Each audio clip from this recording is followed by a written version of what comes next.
Mesdames, Messieurs, chers téléspectateurs, soyez les bienvenus dans ce numéro de ID. Aujourd'hui, ID est avec Dr Dra Yao Mawena. Il est pasteur, il est consultant en ressources humaines. Docteur, bonsoir. Bonsoir. Nous allons parler aujourd'hui de l'espoir. Pourquoi espérer et pourquoi toujours espérer sera notre thème de ce numéro de votre émission ID. Docteur, merci d'avoir accepté une fois encore notre invitation. Grande est toujours ma joie d'être sur le même plateau avec toi pour aborder le thème. Espoir est un thème très fondamental pour la vie d'un individu. Comme le dit l'adage, celui qui perd l'espoir est déjà mort. Donc aujourd'hui, on va essayer de décortiquer un peu ce que l'espoir est, l'influence de ce petit mot espoir sur notre vie, ou bien l'impact de ce petit mot espoir sur notre vie. Alors d'entrée de jeu, je peux dire que l'espoir, ou mieux encore l'espérance, c'est quoi? C'est la confiance que nous avons dans la réalisation d'un projet à venir, la confiance que nous avons dans l'avenir. Alors si je vois l'avenir de quelque chose avec doute, on dira que je n'ai pas l'espoir. En d'autres termes, je dis, je vois mon enfant avec espoir. Ça veut dire que j'ai confiance dans ses potentialités, dans ses rêves. Je suis sûr que cet enfant-là ne peut jamais échouer dans l'avenir. Je vois l'avenir de mon couple avec espoir. Ça veut dire que j'ai confiance dans ce couple, que nous n'allons jamais aboutir au divorce. Je vois l'avenir de mon travail, ou bien de mon entreprise, ou bien de mon business avec espoir. Cela veut dire tout simplement que j'ai confiance dans ce business-là, que ça ne va jamais échouer. Je ne doute pas. C'est un peu comment je peux définir l'espérance. Au-delà de parler de l'espoir, nous allons parler toujours d'avoir espoir. Pourquoi il faut toujours avoir espoir? Vous savez, ce monde est plein de difficultés. Ce monde est plein de défis. Et chaque fois qu'un individu veut monter, par exemple, la loi naturelle va l'attirer vers le bas. Chaque fois qu'un individu veut sortir de l'ordinaire, la loi naturelle sera contre son évolution. La société dans laquelle cet individu la vit, cette société va commencer par le tirer de droite ou bien vers la gauche, vers le bas, pour qu'il ne puisse pas changer son rythme de vie. Et au milieu de ces difficultés ou bien de ces facteurs qui sont toujours extrinsèques à toi, il faut que toi tu gardes une valeur intrinsèque. Donc, je joue sur deux mots. Ce qui est intrinsèque à toi et ce qui est extrinsèque à toi. Ce qui est intrinsèque à toi doit toujours être quoi? La confiance que tu as dans l'avenir ou bien l'espoir que tu as dans l'avenir. Toutes les conditions environnementales, sociologiques, économiques que tu développes de dehors ou bien qui est développé de dehors pour t'affecter, t'atteindre, pour que tu échoues. Je les appelle tout juste les facteurs extrinsèques à toi. Et ces facteurs-là ne doivent pas influer sur l'espoir ou bien ton espérance. Mieux encore, la confiance que tu as dans la réalisation de ton projet, de tes projets et dans l'avenir. Y a-t-il une nuance entre espoir et espérance? L'espérance, c'est le fait d'avoir de l'espoir. C'est l'espoir en jeu ou bien l'espoir en acte qu'on appelle l'espérance. Donc l'espérance, c'est le fait d'avoir de l'espoir.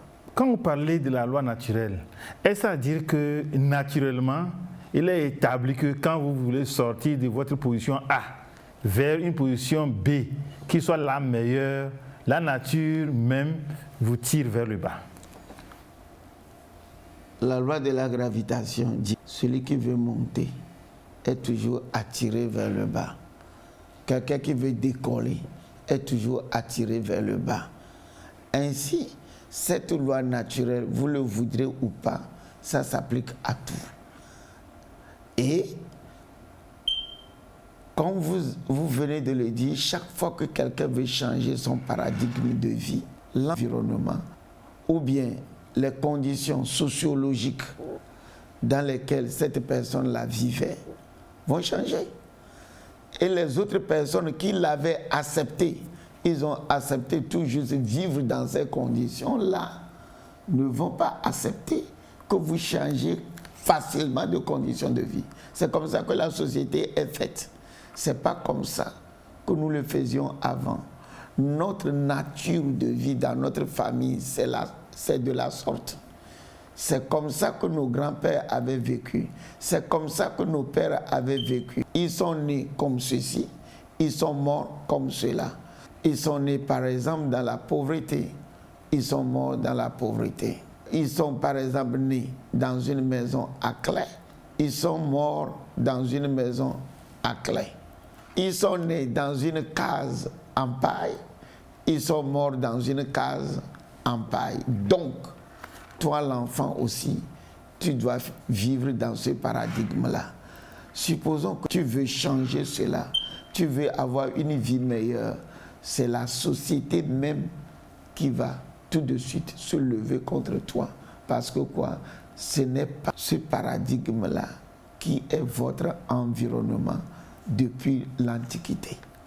Pourquoi toi tu veux changer? Les gens vont commencer par te tirer vers le bas, à gauche et à droite. Les difficultés vont se dresser devant toi.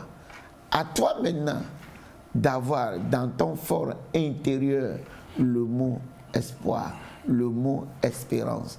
Si on te tire vers le bas, ou bien vers la droite, ou bien vers la gauche, il faut savoir que un jour, quand vous essayez toujours de forcer, vous essayez toujours d'avancer, vous essayez toujours de faire mieux, la force d'attraction, un jour, va disparaître. Oui, et tel que vous dites, j'ose comprendre que c'est le comportement de la société. Oui.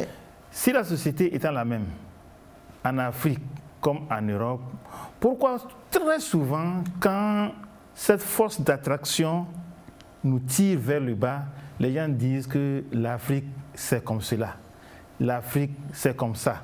Il y a même des gens, par peur de cette force d'attraction, refusent d'aller même au village parce qu'on est enclin à vous tirer vers le bas ou carrément à vous éliminer de cette vie. Les facteurs sociologiques de nos localités ont fait que les gens ont ajouté à cette force d'attraction des facteurs spirituels. Par exemple, la sorcellerie. Quand, sous d'autres cieux, les gens utilisent cette sorcellerie-là pour crier. En Afrique, très souvent, dans nos milieux traditionnels, on va utiliser cette sorcellerie-là pour détruire la vie de quelqu'un. On va utiliser cette sorcellerie-là pour que la personne ne puisse pas avancer. Et donc, naturellement, certaines personnes ont peur d'aller dans les milieux traditionnels, dans leur origine, pour ne pas se faire manger par les sorciers. Très souvent, c'est devant les difficultés que l'on perd espoir. Si vous supposez que ce soit la sorcellerie, que ce soit les obstacles, les montagnes dressées devant vous, je dis, si vous supposez que nécessairement vous devez surmonter tout cela pour obtenir un jour le succès, vous prenez ça d'une manière stoïque. Que c'est normal que ça arrive. Parce que voyez-vous, ce que j'ai constaté dans cette vie, toute chose est créé avec son contraire. Si vous avez les moments de joie, c'est qu'il y a aussi des moments de... Si vous avez des moments de difficulté, c'est qu'il y a aussi des moments sans difficulté. Et j'aime jouer sur le petit mot là, le mot heure, qui veut dire événement, pas le temps. Quand on dit bon, heure, bonheur, cela veut dire que le temps où vous avez de bons événements. Quand on dit malheur, vous avez le temps où vous avez des mauvais événements. Pour moi, cela tourne comme les roues d'une voiture. Aujourd'hui, si ça vous présente l'aspect de bons événements, vous acceptez ça. Demain, ça va vous présenter l'aspect de mauvais événements.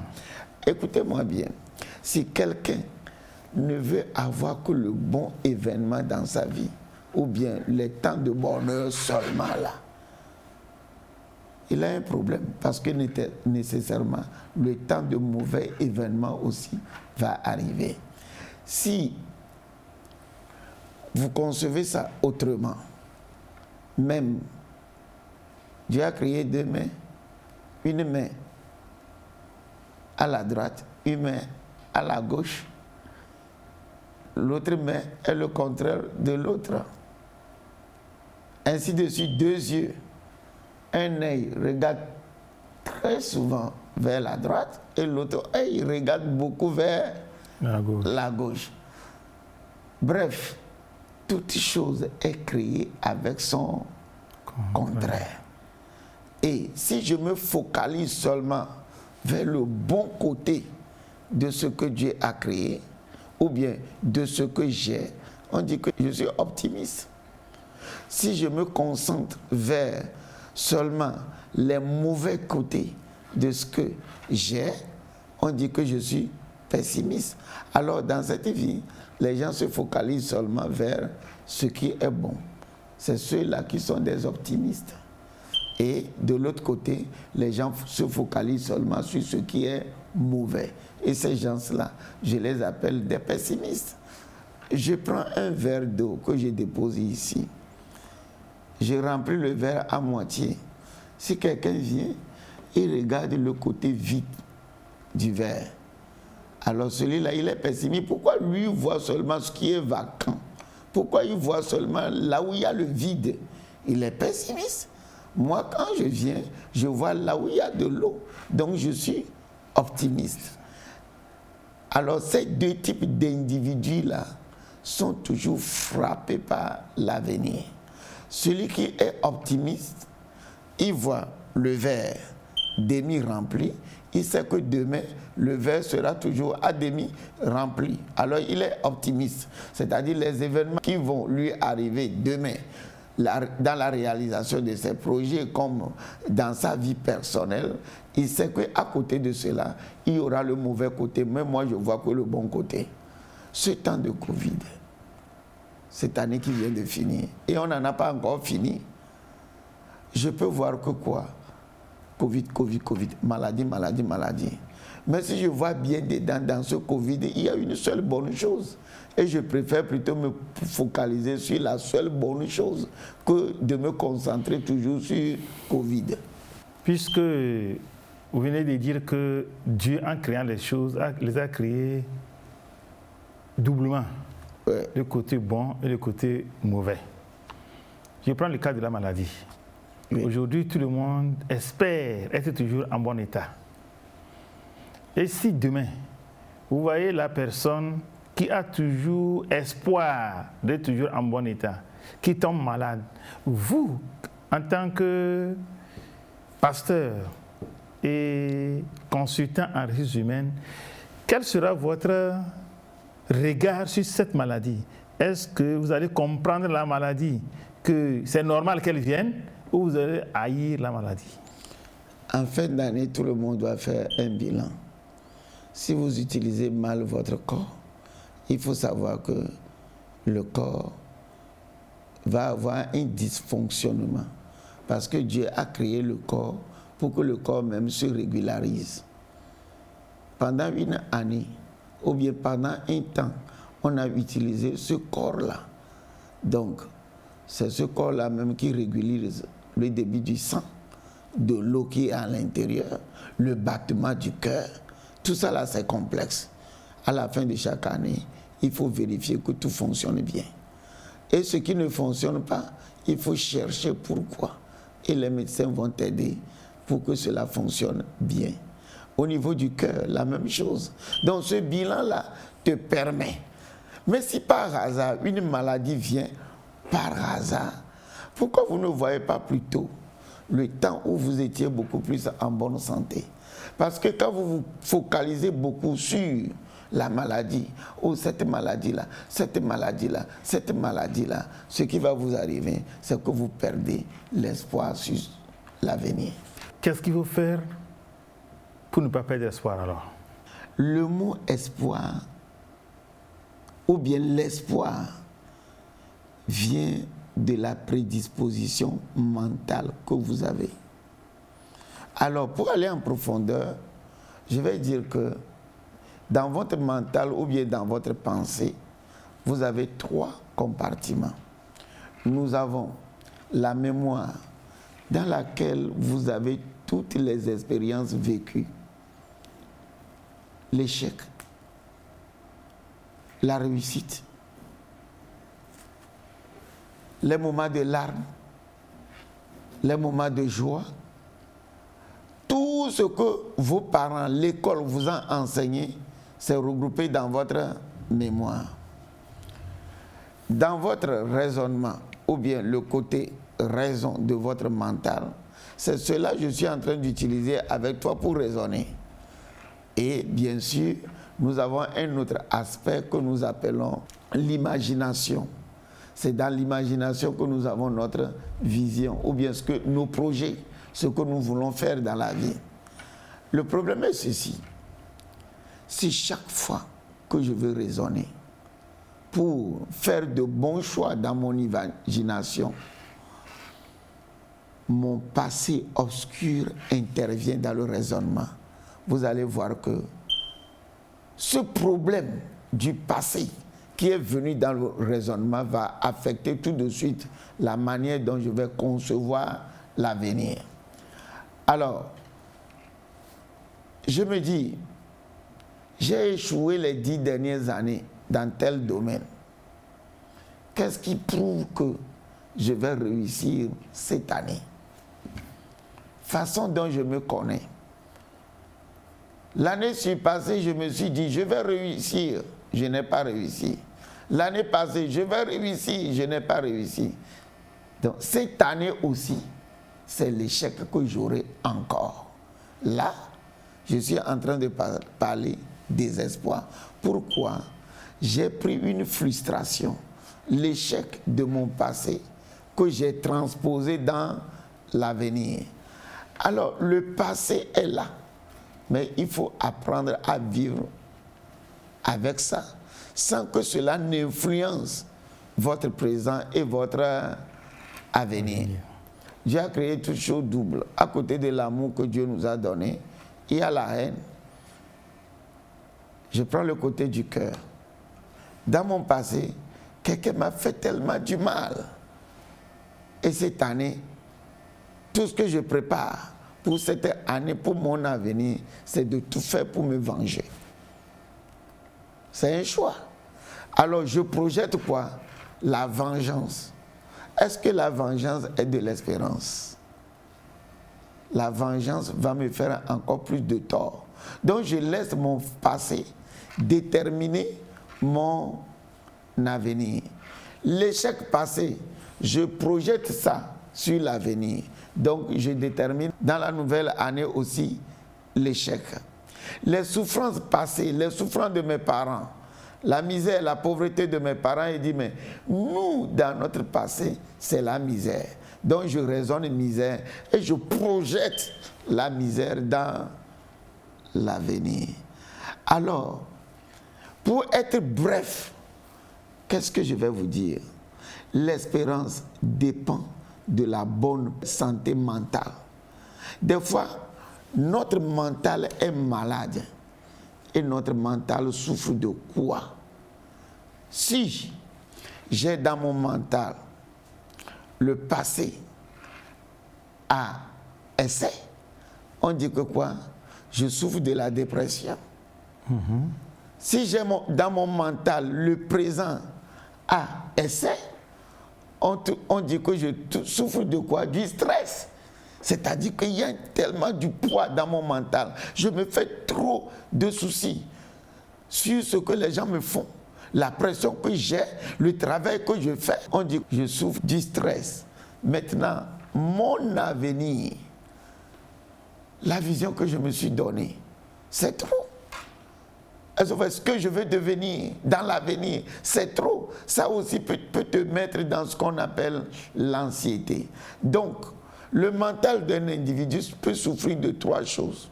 La dépression, 2, le stress, et 3, l'anxiété. Si vous arrivez à surmonter ces 3 choses-là, vous allez voir que, quel que soit ce qui vous arrive, vous réfléchissez toujours l'espoir. Mais si votre mental est rempli de la dépression, du stress et de l'anxiété, le mental est malade et vous projetez quoi? Le désespoir. Vous projetez quoi? De mauvaises choses. Vous voyez toutes les choses pessimistes, toujours parce que votre mental est malade. Il faut guérir votre mental. Vous allez voir que, quel que soit ce qui arrive, vous allez réussir. Je lisais un livre un jour, L'audace d'espérer, de l'ancien président américain Barack Obama. Il a osé. Comment? Il vient d'une condition sociale misérable. C'est-à-dire que quoi? Les Noirs aux États-Unis, d'abord, je vais parler de son origine africaine. Maintenant, il doit surmonter un grand handicap, sa peau noire. Il doit surmonter cela. Maintenant, la difficulté dans les études, la difficulté de monter l'échelon politique aux États-Unis. Mais il a poursuivi jusqu'à être en haut. Pourquoi? Il a réussi à surmonter le passé, la dépression du passé. Il a surmonté cela.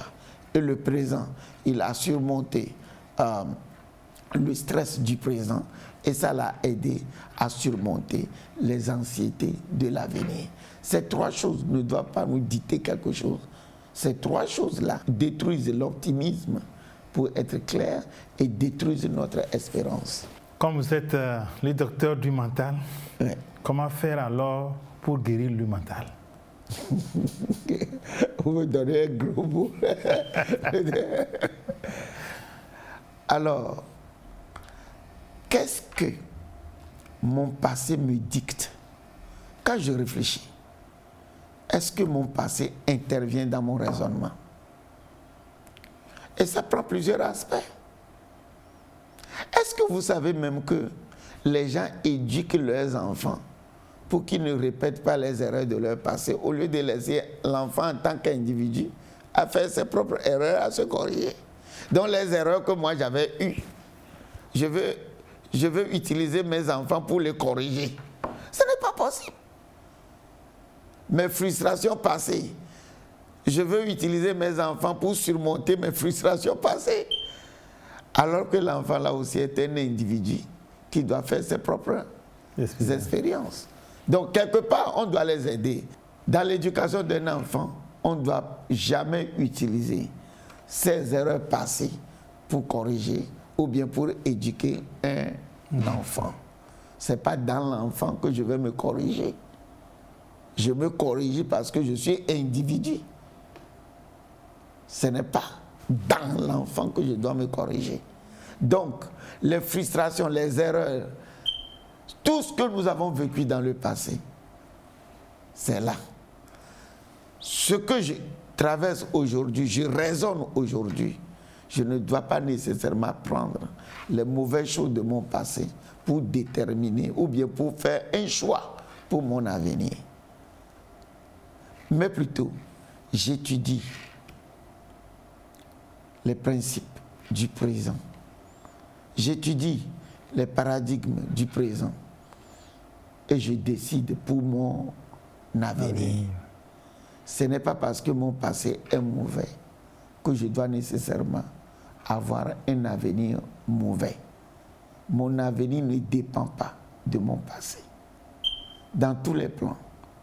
Je suppose que j'ai une faiblesse dans ma vie. Ça fait 10 ans, ou bien 20 ans, 30 ans, 40 ans, 50 ans. Je dis que pour cette année, cette faiblesse-là, ça peut être l'alcool, ça peut être la cigarette, ça peut être d'autres vices. Je ne vais plus reprendre. Pendant 10 ans, je ne vais pas reprendre, mais tu as repris. Pendant 20 ans, tu prends la résolution, je ne vais pas reprendre, mais l'année début, tu as repris. Pourquoi? Tu te focalises trop sur les échecs passés. Mais, dans une nouvelle année, je me dis, je développe d'autres paradigmes de vie. Je m'en fous si je le faisais ou bien je le fais. Je me focalise sur quoi? Une meilleure vie. Je développe de meilleurs principes. L'argent que je mets de côté, par exemple, pour fumer, j'affecte cet argent-là pour quelque chose. C'est déjà les amitiés ou bien les camarades avec lesquels je bois tous les soirs après le service. Je vais sortir de ce groupe-là. Ok. La vie qui me pousse dans ça là, j'arrête cette vie-là. Alors, je choisis de nouveaux amis. Je choisis par exemple une nouvelle croyance et ne comprenez pas ou bien ne me comprenez pas que je dis d'aller à l'église nécessairement. Mais j'adopte de nouveaux principes de vie basés sur la croyance. Par exemple, quand j'ai envie de fumer, je lis la Bible ou bien le Coran. Ou bien je vois un film de croyance. Quand j'ai envie de boire, parce que quoi? Ça, c'est une force qui te pousse fumer, boire, ou bien addict au sexe. C'est une force. Mais je choisis autre chose qui fait quoi? Qui peut être substitué à ce que je faisais. Et toutes ces décisions-là, c'est dans mon mental, c'est la disposition mentale qui gouverne mon attitude. Toutes ces prédispositions mentales-là vont gouverner mon attitude. Donc, quand je change de paradigme de vie, je change de principe de vie, c'est ça qui va affecter ce que je serai en train de faire dans la nouvelle année. Mais si les mêmes choses que je faisais, parce que de la même manière je réfléchissais, je les reproduis, j'aurai les mêmes résultats. Quand on dit à quelqu'un qu'il a un mental fort, qu'est-ce que ça veut dire? Un mental fort, oui, c'est que vous le voyez réussir. Vous le voyez avancer. Vous le voyez progresser malgré les difficultés. Vous l'attaquez de dehors, il s'en fout. Vous l'insultez, il s'en fout. Vous le diffamez, il s'en fout. C'est sur son objectif. Ou bien derrière son objectif, il court. Il n'est pas affecté. N'oubliez pas que tout ce que les gens font de dehors, c'est pour te déséquilibrer. Mais si tu gardes ton équilibre là, on dit que tu as un mental fort. Mais si vous êtes déséquilibré parce que quelqu'un n'est pas d'accord avec vous, quelqu'un vous critique, quelqu'un vous diffame, et puis vous commencez par être découragé. Bon, je n'ai pas dit que les critiques sont toujours mauvaises. Quelqu'un peut vous critiquer et ça peut vous aider à s'améliorer.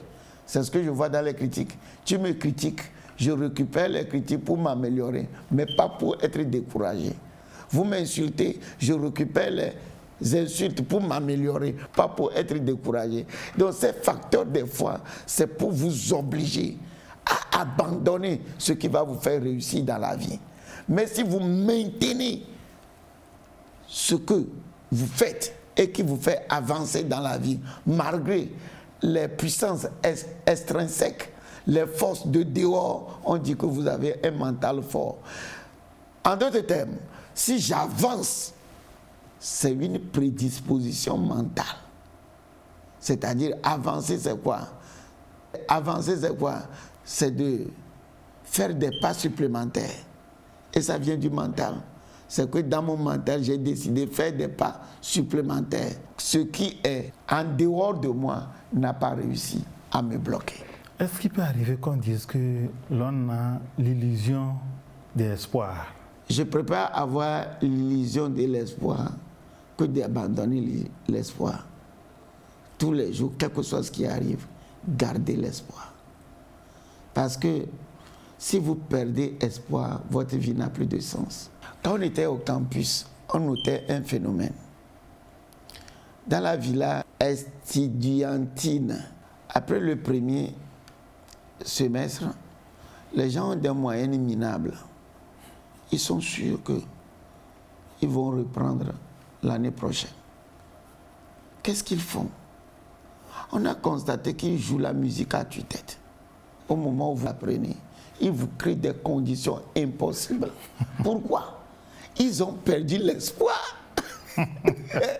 Pour cette année-là, ils savent que n'importe comment ils vont en session, ou bien ils vont reprendre l'année prochaine. Donc il faut qu'ils vous obligent aussi. Donc quand vous perdez espoir et vous dites qu'il n'y a pas de l'espoir, ça peut amener au suicide. Alors, chaque fois que vous voulez progresser, ayez toujours de l'espoir. Ne perdez jamais de l'espoir. Lamartine dit que espérer, attendre, c'est vivre. Au même moment, il ajoute que sert-il encore de compter les jours qui n'apportent plus rien. Donc à partir du moment où vous dites que demain n'apporte rien, vous vous abandonnez tout de suite au suicide. Mais espérer, attendre, même si ça ne va pas, même si tout le monde veut abandonner, toi tu prononces une parole d'espoir. On dit que ça là, ça va te faire vivre. Celui qui perd de l'espoir, il est en train d'aller au suicide. Est-ce que c'est pour cela qu'on dit que l'espoir fait vivre? Voilà, l'espoir fait vivre. Espérer, attendre, c'est vivre. Tous les jours, je me lève avec espoir. Ça sera mieux. Demain sera meilleur. Pourquoi? Je ne détermine pas l'espérance sur la dépression du passé, sur le stress du présent et sur l'anxiété de l'avenir. Espérance, c'est espérance. Je vérifie que mon mental est en bonne santé.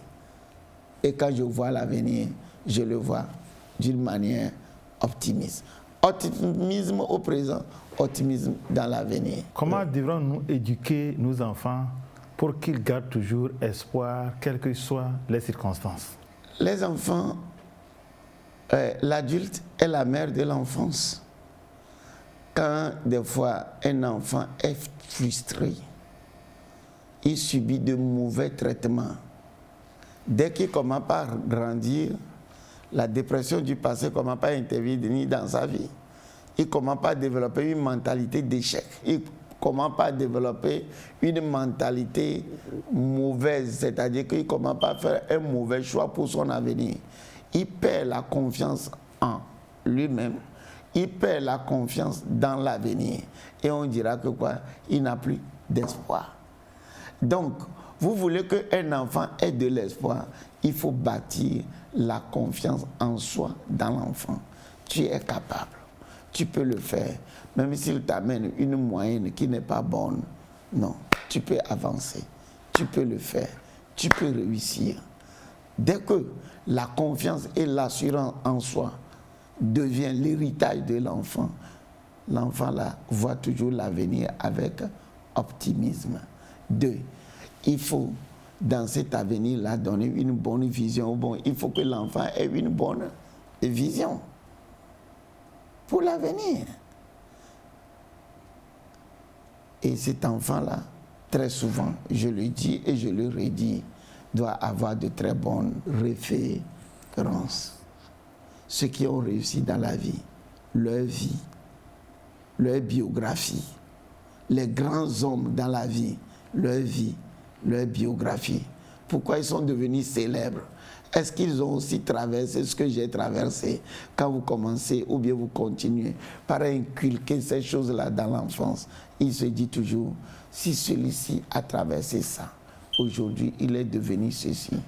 Telle personne a traversé ça, aujourd'hui il est devenu ceci. Alors, c'est des montagnes, il est en train de transcender comme ça. Est-ce que la majeure partie des parents éduquent leurs enfants dans l'espérance? Je pense que dans la majorité des cas, et conformément à la condition sociologique de la localité, les gens disent,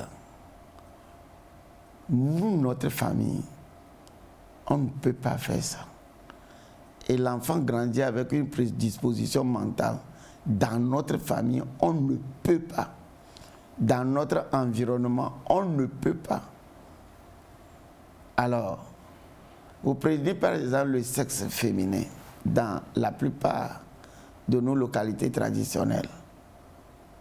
C'est quelqu'un qu'un jour, on va vendre, prendre la dot, et puis elle va aller commencer par procréer. Donc depuis l'enfance, on lui dit que toi, c'est pour un jour te marier. Prédisposition mentale, c'est dans le mariage que tu trouveras ton bonheur. C'est avec un bon mari que tu auras de l'argent. C'est quand ton mari aura de l'argent que toi aussi tu vas venir, quand tu vas grandir, trouver un bon mari pour venir redresser notre condition sociale pauvre. On ne dit pas à la fille que voilà, tu es une fille mais que tu peux faire ce que les autres filles font. Tu regardes la femme là, elle est femme, mais elle est Premier ministre. Elle est femme, mais elle est présidente de l'Assemblée nationale. Toi aussi, tu es capable de devenir un jour comme elle. Vous me comprenez? Là, l'enfant grandit avec une prédisposition mentale. Toujours espérer, est-ce à dire que en espérant toujours, on ne va jamais perdre d'espoir? Dans un livre sacré, la Bible, il y a une expression qui dit « espérer contre espoir ». Et ça m'intéresse beaucoup. Espérer contre espoir. Je prends par exemple, une femme, on lui a fait l'ablation de son utérus à 30 ans. Mais cette femme-là dit toujours que je vais avoir un enfant. Elle espère toujours avoir un enfant. Alors, la médecine dit il n'y a pas d'espoir, mais elle autre a l'espoir. Et à cause de cet espoir-là, on peut le conseiller, adopte. Tu peux avoir l'enfant autrement. Adopte un enfant. Mais une femme qui dit on a fait l'ablation de mon utérus à 30 ans, donc ne parlez pas d'enfants autour de moi. Si Dieu voudrait que j'ai un enfant, il m'en donnerait. Donc je ne peux jamais aimer les enfants. Vous avez deux types de personnes. Une personne qui espère toujours quelque chose, un enfant. Donc il y a une autre manière pour l'avoir adopté, mais il y a une autre personne qui n'a plus confiance dans avoir des enfants. Donc quelqu'un peut espérer contre espoir. Ainsi de suite. Il y a beaucoup de domaines dans la vie comme ça. Vous voyez que tout est noir. Il n'y a aucun espoir. Tout le monde voit le noir. Mais tu viens, tu vois une petite lumière qui apparaît au fond de l'obscurité. Et pourquoi tu vois cette petite lumière-là? C'est que tu es optimiste. Quand toute la chambre est noire, quand tu arrives, dans cette chambre, il n'y a aucune lumière. Il n'y a aucune lumière. Tu cherches, tu vas voir que quelque part, il y a une petite lumière. Et tu te focalises sur la lumière là. Et pour moi, c'est des gens qui sont comme ça, qui réussissent. Mais quand tout le monde voit le noir, toi aussi tu viens, tu ne fais que voir le noir, le noir, le noir. Et tu vois l'avenir dans le noir. On dit que tu n'as pas de l'espoir. Oui. Ce qui aboutit à un mariage, c'est toujours l'espoir dans l'avenir. Mais est-ce qu'on peut dire que quand le divorce arrive, c'est le désespoir? Pourquoi le divorce vient? C'est la question que je vous pose. La confiance dans ce mariage n'y est plus. Pourquoi? Il y a une prédisposition mentale, la pression du passé. Le passé a laissé, le présent a laissé, l'avenir a laissé. Et très souvent, je me dis, elle doit changer. Pourquoi ne pas dire, je dois changer? Elle aussi dit, il doit changer.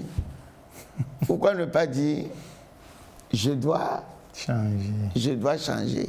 C'est un changement de principe dans le mariage et de paradigme dans le mariage qui amène quoi? L'avenir meilleur. Donc, quand les deux se disent, ils subissent le poids de passé qu'ils ont vécu, c'est-à-dire la dépression et le désespoir, alors ils concluent que ça ne peut plus marcher. Et des couples, des fois, tu leur dis, non mais réessayez, ils disent que si on est ensemble, on va finir par s'entretuer. Et à ces couples-là, je dis, changer de principe de vie. Et le changement de principe de vie débute par toi, pas de ton épouse ou bien de ton époux. Toi-même, change. Et tu vas voir que lui aussi va changer. L'attitude de l'autre devient une prédisposition mentale pour l'autre. Et c'est ça qui est mauvais en matière de mariage. Il faut avoir tes propres prédispositions mentales qui vont vers quoi? L'empathie, l'amour, la joie de vivre ensemble. Et l'autre là aussi dit, est-ce que je développe la joie de vivre ensemble, la synergie entre moi et mon mari, la synergie entre moi et ma femme? Où est la part des enfants dans ce que nous sommes en train de faire?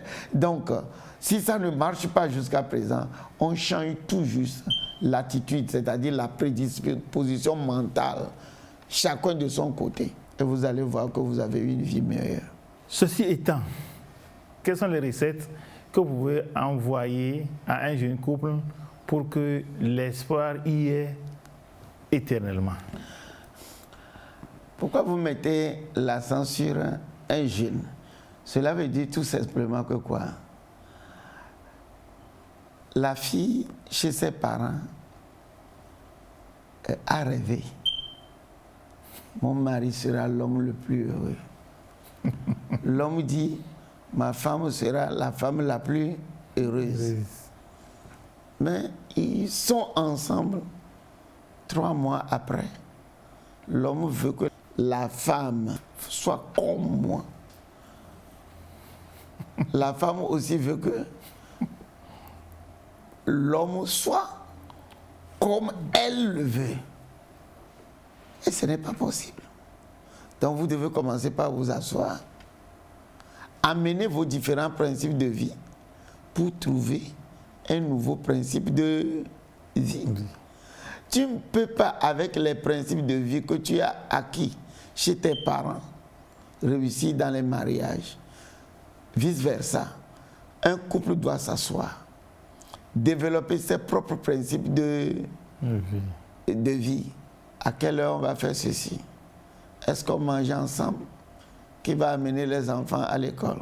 À quelle heure tu reviens à la maison? Quelles sont les choses, les valeurs qu'on doit défendre dans notre famille? Les valeurs liées à la croyance. Dimanche, aller au culte obligatoire. Et les enfants aussi vont apprendre ça. Ils vont faire ça avec leurs femmes futures.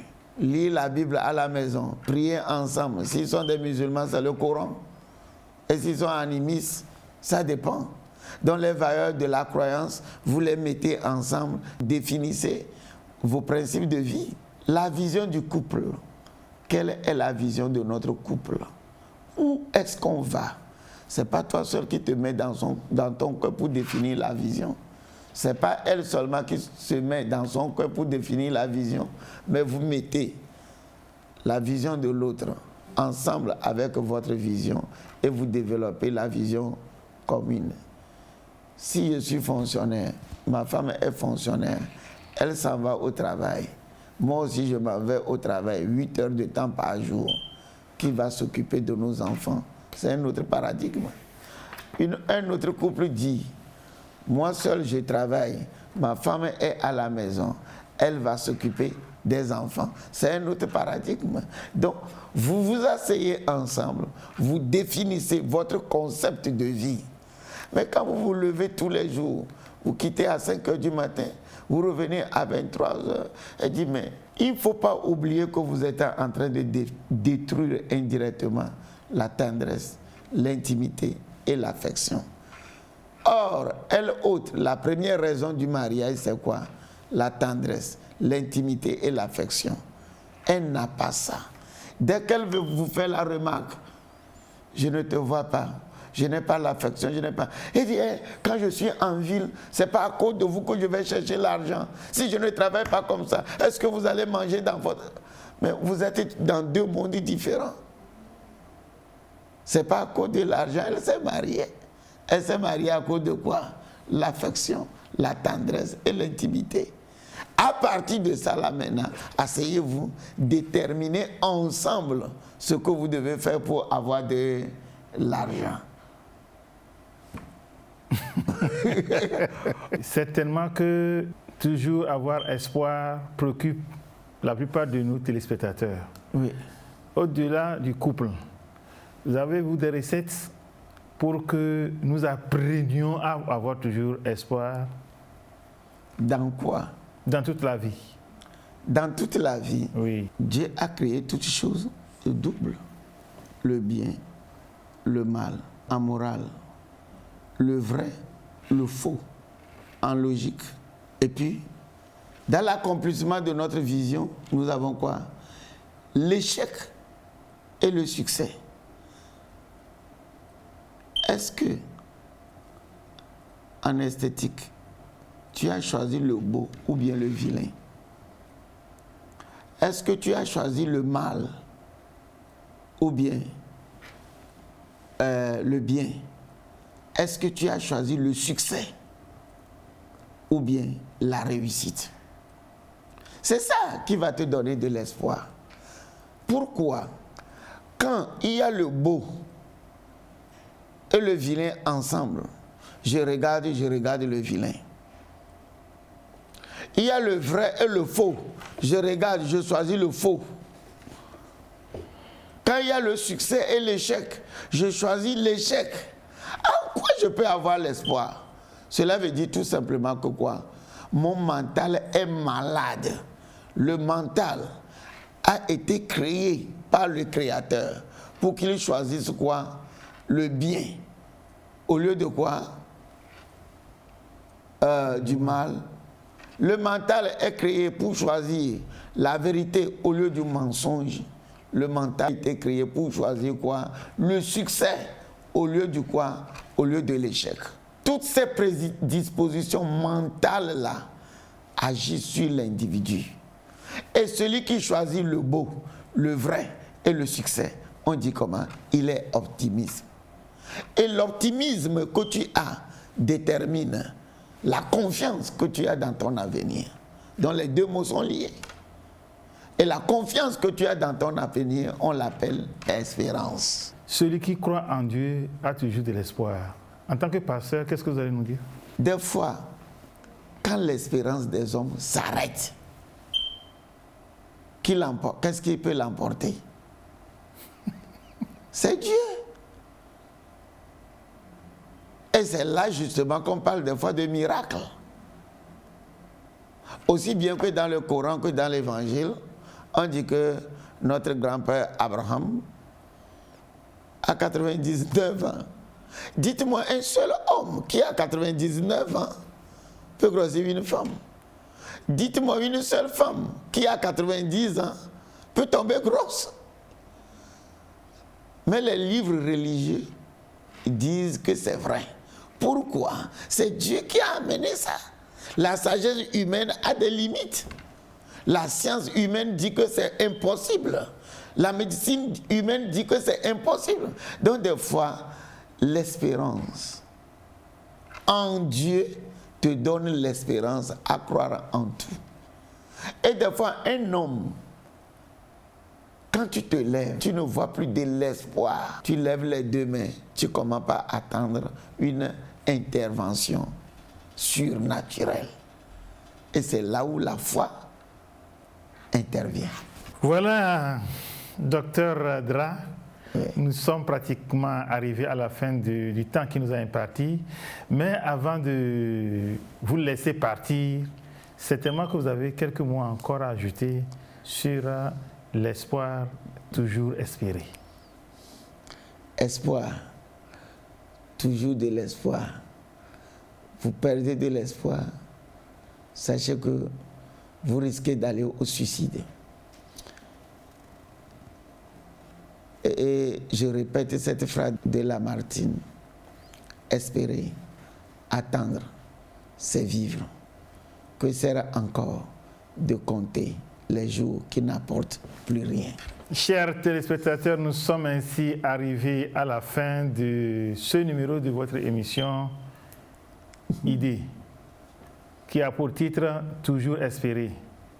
Et à travers les interventions de notre invité, Dr Dra Yaomawena, nous avons compris que l'espoir fait vivre. Il faut faire en sorte à toujours garder l'espoir en l'avenir. Il ne faut jamais rendre son mental malade pour pouvoir perdre l'espoir en l'avenir. Ce qui reste à dire, c'est à nos réalisateurs et à notre équipe technique.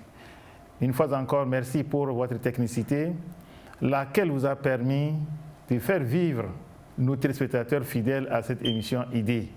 Nous allons toujours nous retrouver chaque dimanche après le journal de nuit et les jeudis matins à partir de 9h15. D'ici là, bye bye.